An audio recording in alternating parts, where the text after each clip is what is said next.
మన రాష్ట్రంలో రాజకీయ నాయకులు సూపర్గా ఉన్నారు, ప్రజలు అంతకంటే సూపర్గా ఉన్నారు. ఏందనంటే ఏ పథకాలు పెట్టినా కానీ కుటుంబంలో స్విచ్ పెట్టే పథకాలు వాళ్ళు పెడతారు రాజకీయ నాయకులు. వీళ్ళ కుటుంబాలు ఆడనాశనం అవుతున్నాయి ఏమవుతున్నాయి అనేది వీళ్ళు ఆలోచించుకోకుండా వీళ్ళు మాత్రం అవి తీసుకొని పల్లికి ఇచ్చుకుంటూ ఉంటారు. మరి వీళ్ళకి బుద్ధి లేనప్పుడు వాళ్ళకి మాత్రం బుద్ధి ఎక్కడి నుంచి వచ్చింది రాజకీయ నాయకులకి? ఉదాహరణకు ఫ్రీ బస్సు పథకం తీసుకుందాం. ఫ్రీ బస్సులో ఆడవాళ్ళేమో మంచిగా ఇంక ఫ్రీగా పెట్టారని చెప్పి ఆధార్ కార్డులు వేసుకొని మొగుడు కొట్టినా తిట్టినా అసలు పని ఉన్నా లేకపోయినా అమ్మగారింటికి ఆడకి ఈడకి కూరగాయలు తెచ్చుకోవడానికి అని చెప్పి పిల్లలేమో నవ్వుకుంటా ఎక్కి వెళ్ళిపోతూ ఉంటారు బస్సులు. వీళ్ళేమో ఆటో డ్రైవర్లేమో మాకు కిరాయిలు లేవు, మమ్మల్ని ఎవరు ఆదుకుంటారని చెప్పి రోడ్లు పట్టుకొని తిరుగుతూ ఉంటారు. అంటే ఇక్కడ ఆ పథకాల వల్ల నాశనం అవుతుంది మీ కుటుంబాలు కదా.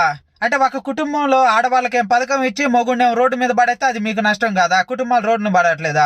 ఇవన్నీ తెలుసుకోకుండా పల్లికి ఇచ్చే ఫ్రీ పథకాలు తీసుకోండి, సూపర్గా ఉండిద్ది. సూపర్ రాజకీయ నాయకులు, సూపర్ ప్రజలు.